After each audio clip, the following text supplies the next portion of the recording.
12. Aujourd'hui, je te parle de l'intention à l'action. Parce que la réalité, c'est que bien souvent, l'entrepreneur, le chef d'entreprise peut être rempli de plein de bonnes intentions, mais il fige comme un chevreuil face à des phares de voiture qui veut traverser la rue. Donc, qu'est-ce qui va nous mettre dans le mouvement, dans l'action? Parce qu'on peut avoir encore une fois les meilleures intentions du monde, si les actions ne suivent pas, les résultats ne suivront pas non plus. Donc, je veux t'expliquer pourquoi tes bonnes intentions ne changent rien et ce qui les rend opérantes. Donc, comment est-ce qu'on peut passer autrement?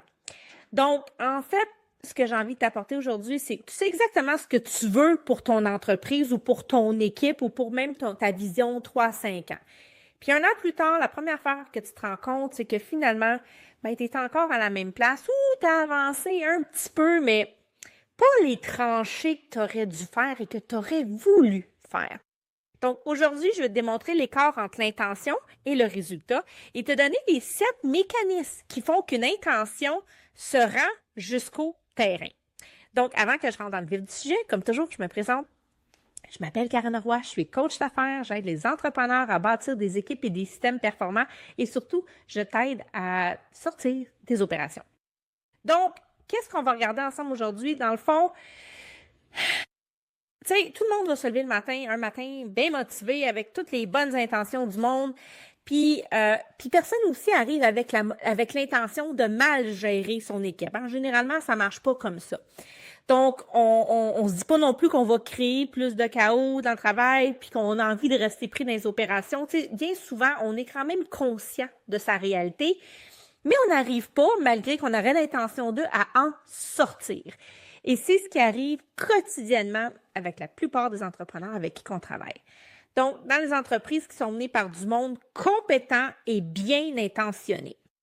Par contre, une intention sans mécanisme, c'est un souhait avec un beau vocabulaire, tout simplement. Donc, on défait ça aujourd'hui. Je t'invite à me suivre, à t'abonner à la chaîne. Puis si tu penses que cet épisode-là peut servir, sharing is caring. Donc, je t'invite à partager le podcast avec quelqu'un dans ton entourage, un entrepreneur qui a besoin d'entendre ça aujourd'hui. Donc, l'écart, c'est pas entre le savoir et le faire. C'est entre l'intention et le mécanisme que tu vas mettre en place pour te mettre en action. Et c'est là que tout se joue. Donc, souvent, on pense que si l'intention est assez forte, donc si je veux vraiment, là, assez sincère, assez soutenu, assez clair, ben, les résultats, ils vont arriver. On va nuancer ça aujourd'hui, OK? Parce que la vraie réalité, c'est que l'intention, c'est le point de départ, OK? C'est vraiment ce qui va t'allumer, ce qui va te motiver.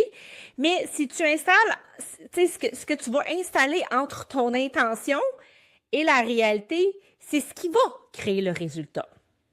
Et indéniablement, ça prend des actions, des comportements, des changements de comportement. Donc, si présentement, ta réalité n'est pas ce que tu veux qu'elle soit, ça veut dire que quelque chose a changé et ça doit partir de toi. Donc, ça, c'est le bout de pas le fun que les gens n'aiment pas entendre d'habitude parce qu'on pense qu'on va peut-être faire 2, 3 petites affaires différentes puis qu'on n'a pas trop besoin de changer de choses puis que tout va s'arranger. Désolé, on vit pas dans un monde de licorne. Il va falloir que tu fasses des efforts. Puis, tu sais, ce qu'on perçoit comme des efforts difficiles, des fois, c'est pas si pire que ça. C'est ce que j'ai envie de dire.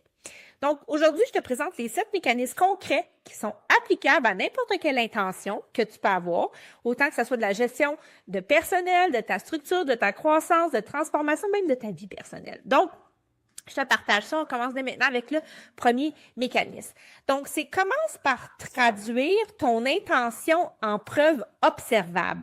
Donc, ça, c'est la clé. Tu sais, notre cerveau, il cherche des fois, puis il peut s'en raconter des histoires, pas à peu près. Donc, tu sais, si tu dis que tu veux une équipe plus autonome, commence par le définir. Ça ressemble à quoi ça pour toi un mardi matin dans 6 mois, une équipe autonome? Ça veut dire que ta journée ressemble à quoi? Donc, commence à te faire une tête puis à te faire une idée. La bonne question, c'est qu'est-ce qui va se passer si tu n'es pas là, qui se passe pas aujourd'hui. Donc, va creuser un peu la question. Ça demande un petit peu de temps de recul, puis d'arrêt, parce que si tu es toujours sur le go, go, go, puis tu roules à 200 000 à l'heure, tu n'as pas le temps de faire cette réflexion-là. Donc, je te garantis que cette réflexion-là, dans une marche bien posée, elle peut déjà t'apporter plein de réponses. Donc, ça, c'est la première des choses. Ensuite, c'est des décisions, par exemple, je te donne un exemple concret à quoi ça pourrait ressembler, des preuves observables. Donc, des décisions qui sont prises sans qu'ils t'appellent. Des bonnes décisions, bien sûr. Les erreurs sont corrigées avant que tu la vois ou avant qu'elle arrive, tout simplement. Et des réunions d'équipe qui vont être capables de rouler, de fonctionner de façon efficace sans toi. Donc, tant que tu peux pas filmer, donc l'imaginer dans ta tête, tu n'as pas une intention, tu as une humeur. Donc là, tu es sur une émotion, puis tu ne sais pas trop à quoi ça va ressembler. Donc, maintenant, écris la phrase qui commence par « je vais voir ». Qu'est-ce que tu veux observer? Ça, c'est le premier mécanisme. Maintenant, le deuxième, c'est nomme le prix. Toute intention a un coût, du temps, de l'argent, du confort ou de la popularité. Donc, sortir des opérations, ça va te coûter du contrôle. Ça va structurer, coûte de la spontanéité. Et responsabiliser coûte des conversations pas le fun à avoir avec ton équipe. OK? Donc, ce qui bloque, c'est rarement l'intention. Encore une fois, c'est ce qu'on veut. C'est que le résultat, sans payer la facture. Autrement dit, je voudrais que ça soit facile, sans que j'aille à faire trop d'efforts. Désolé, c'est là où ce que je te dis qu'on vit pas dans un monde de licorne. Il y a un prix à payer. Et ce prix-là va s'appeler aussi le courage d'oser faire ces choses-là, d'oser vouloir changer. Donc, une intention qui coûte rien, c'est de la décoration, c'est de la floriture, c'est juste du rêve qui va rester du rêve. Donc, ce que tu peux faire concrètement maintenant, c'est nommer les 3 choses que ça va te coûter pour pouvoir move the needle, là, comme on dit. Si tu n'es pas prêt à les payer, c'est pas ton intention, c'est juste un fantasme que tu nourris et ça veut dire que tu n'es peut-être pas prêt. Donc, assume là où tu es et que tu vas rester là. Je suis désolée de dire ça, ça peut paraître plate, mais c'est la réalité. Maintenant, le troisième mécanisme, décide ce que tu abandonnes parce que oui, tu vas devoir délester des choses qui ne te servent plus. Donc, la plupart des dirigeants, ils n'ont aucun problème d'intention, comme je disais. Déjà, ils ont un problème de capacité. Ils empilent, donc une nouvelle priorité par-dessus l'ancienne, et là, par-dessus l'ancienne, puis ça finit plus. Puis le calendrier, puis l'espace physique et mental est plein à côté. Donc, tu peux pas ajouter de la transformation dans une semaine de 60-80 heures d'opération. C'est impossible. Et qui dit délester, dit deuil, parce que tu vas devoir abandonner des choses dans lesquelles tu es confortable, dans lesquelles tu as fonctionné pendant longtemps, des choses que tu aimes faire et que tu n'es plus peut-être requis de faire maintenant. Donc, ce que tu abandonnes, ça veut dire faire des deuils. Puis chaque nouvelle priorité doit remplacer quelque chose, pas s'additionner. Donc, si je fais rentrer de quoi de nouveau, de quoi de différent, qu'est-ce que je laisse sortir? Et c'est là qu'il y a le travail à faire, puis c'est pas le fun. Donc, je te mets dans l'action maintenant. Pas de sortie, pas d'entrée. Donc, une affaire sort de ton agenda pour que chaque intention qui rentre. Alors, fais le tri. Qu'est-ce que tu décides de faire? Et c'est toi qui es porteur de ça. Maintenant, le 4e mécanisme, c'est un porteur, une date. Donc, dans une PME, on va s'en occuper, on inclut ou exclut la personne qui parle, nommez-le comme vous voulez, mais ça veut dire personne. Donc, la distinction importante, c'est être impliqué, ça ne veut pas dire être responsable. Donc, 5 personnes impliquées dans une équipe égale 0 responsable. Et là, ça va finir par mourir. Donc, une intention sans nom, sans personne déléguée attitrée et sans date, ça va mourir dans 2 semaines. Donc, silencieusement, puis personne ne va l'annoncer non plus. Donc, vous devez apprendre à être clair. Vous devez apprendre à pointer des responsabilités et des gens. Donc, on veut des noms, on veut des dates d'échéancier, puis on veut que ça soit écrit quelque part. Et c'est les 3. Sinon, ça ne fonctionne pas. Donc, qu'est-ce que tu peux faire par rapport à ce point-là pour te mettre en action? Reprends tes 3 dernières intentions d'équipe, puis combien ont un nom puis une date à côté, et c'est quoi ton taux de réalisation? Et là, ça va te donner une idée de où est-ce que tu te situes dans tout ça. Maintenant, je vais avec le 5e mécanisme. Donc, la motivation. La volonté, ça s'épuise. C'est pas un défaut de caractère, OK? C'est juste de la biologie. On est humainement constitué comme ça. Les bonnes semaines, tu tiens, ça va bien. Les grosses semaines, l'urgence finit par prendre toute la place. Et le vrai défi, en fait, c'est toujours quand tu vas arriver dans ces périodes de défis-là, ces périodes challengeantes, ces périodes de pointe-là, c'est là que tout se joue et c'est là, en fait, que ça se révèle. Tes vraies capacités vont se révéler. Donc, ce qui survient à une mauvaise semaine, c'est ce qui est systématisé. Autrement dit, ce que tu as mis en place. Donc, un rendez-vous qui est fixe au calendrier, un point permanent à l'ordre du jour qu'on sait qu'on va y revenir, ça s'oublie pas, ça disparaît pas, un formulaire, une routine d'équipe. Ça, c'est quelque chose qui est dans un système qui va vivre. Donc, le test, si ça dépend de ton énergie du moment, c'est pas un système, là. T'es vraiment la personne qui est le porteur et on est des humains, on a des moments forts, on a des moments moins forts et ça peut pas fonctionner. Donc, t'as pas besoin d'être plus discipliné, quoique la discipline, à un moment donné, va prendre le dessus sur la motivation, puis je tiens à le dire parce que à un moment donné, la motivation meurt aussi. Mais il faut avoir une certaine drive, une certaine motivation, mais vous avez aussi besoin d'une structure qui va rendre la discipline par moment optionnelle quand on les a, ces creux-là, parce que vous allez en avoir, on en a tous. C'est normal. Donc, maintenant, l'action que je t'invite à faire, c'est ton intention numéro 1. Donne-lui une place fixe dans ton calendrier cette semaine et c'est non négociable. Ça bouge pas de là, OK?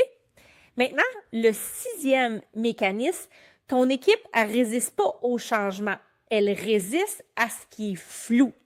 Et bien souvent, puis j'ai envie de dire 95% du temps, les enjeux, les défis, les problèmes, c'est que on ne communique pas assez. Puis vous autres, vous êtes dedans, vous baignez dedans tout le temps, non-stop, à tous les jours, du matin au soir, puis c'est clair tout ce qui est en train de se passer dans votre tête, mais vous ne l'avez pas communiqué à votre équipe. Donc, vous avez des intentions claires, eux, ils voient juste que tu changes les règles sans avertir parce que tout ton discours interne, tout ce que tu es en train de planifier avec les 2-3 personnes à qui tu en as parlé, l'équipe ne le sait pas. Donc, ce qu'ils entendent, c'est il a lu quelque chose en fin de semaine, puis là, il va se passer de quoi, puis là, on apprend ça comme un cheveu sur la soupe, on ne sait pas. Donc, ça crée beaucoup de confusion, du flou, et ça fait que les gens, ça crée de l'insécurité. Et là, oui, ils vont se braquer ou ils vont résister parce qu'ils ne savent plus sur quel pied danser, finalement. Donc, les 3 affaires que tu peux dire à chaque fois, c'est le pourquoi. OK? À quoi ça va ressembler concrètement? C'est vers où on s'en va? C'est important. Puis ce que ça change pour eux? Pour le mieux, évidemment. Donc, ça, ces mécanismes de communication-là, il faut les mettre en place, peu importe le changement que vous faites. On minimise. Et j'avais une discussion, il n'y a pas longtemps, avec quelqu'un qui m'annonce qu'il va faire un changement dans son équipe, qui déploie un nouveau système, puis qui part 6 jours en vacances. Je vous garantis, puis c'est vraiment pas conseillé, là, j'ai dit, mais tu devrais attendre ton déploiement, tu devrais attendre après tes vacances. Non, j'en ai besoin, mais OK. Qu'est-ce que vous pensez qu'il va se passer dans ce 6 jours-là où ce que la personne va être absente? Soit il va se faire déranger pendant ses vacances, puis il sera pas capable de prendre des vacances, ou soit que ça va être un flop total. Donc, il faut faire preuve de discernement aussi quand vous prenez des décisions. Choisissez le bon timing. Donc, dans le fond, souvent, ce qu'on va oublier, c'est, on l'a dit une fois, mais il faut répéter, surtout dans un contexte de transformation, de changement. Tu vas être tanné de le dire bien avant que tu sois tanné de l'entendre, je le sais. Mais, tu sais, je veux dire, comprenez c'est pas un one-shot, là. Les gens ont besoin de temps pour assimiler. Des fois, ils ont besoin de l'entendre plus qu'une fois, puis de l'entendre différemment. Donc, soyez soucieux de ça. Donc, ce qui est dit une fois n'a pas été dit. Et là, on fait attention entre répéter une consigne de quelque chose qui est permanent puis qui fait partie des façons de faire. Là, je vous parle dans un contexte où on est en train de faire des changements parce que ce changement-là, il est encore nouveau. Donc, l'action que vous pouvez faire, c'est redis-le 7 fois. Mais oui, je sais que ça peut paraître beaucoup 7 fois, mais de 7 façons différentes sur 7 semaines. Donc, on le fait à chaque semaine, le 7-7-7. OK? Et maintenant, la 7e mécanisme, c'est sans boucle de révision. On oublie cette partie-là, tout va retomber. Donc, les suivis, c'est important, autant que le changement que vous faites. Donc, l'intention, ça se dégrade.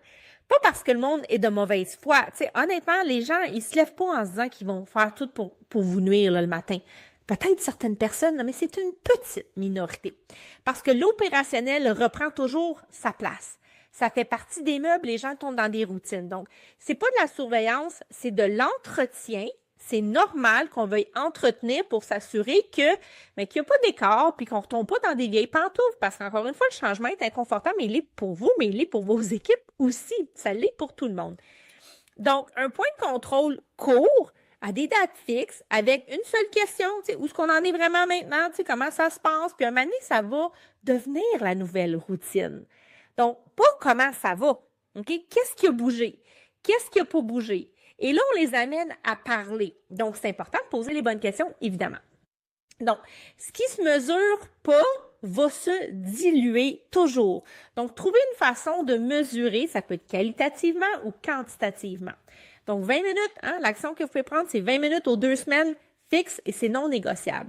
Mais mettez-le dans votre agenda et faites-le. Donc, en terminant, il y a 3 points que je t'invite à retenir qui sont importants. Une intention qui coûte rien. Je suis désolée, ça change absolument rien. Donc, il y a un coût. C'est pas ta discipline qui tient le changement, c'est ta structure. Donc, il faut que tu mettes cette structure-là en place. Et ton équipe, elle résiste pas au changement. Elle résiste à ce qui est flou et qui crée de l'insécurité. Donc, je vous invite à reprendre les 7 mécanismes que je viens de vous partager en rafale, rapide, une ligne chacun, puis travaillez avec ça, puis faites les actions que je vous ai recommandé de faire pour voir comment est-ce que ça peut changer de votre côté. Donc, ce qui sépare le dirigeant qui aspire de celui qui obtient, parce que l'aspiration, on est vraiment dans l'intention, c'est pas la clarté de l'intention, OK?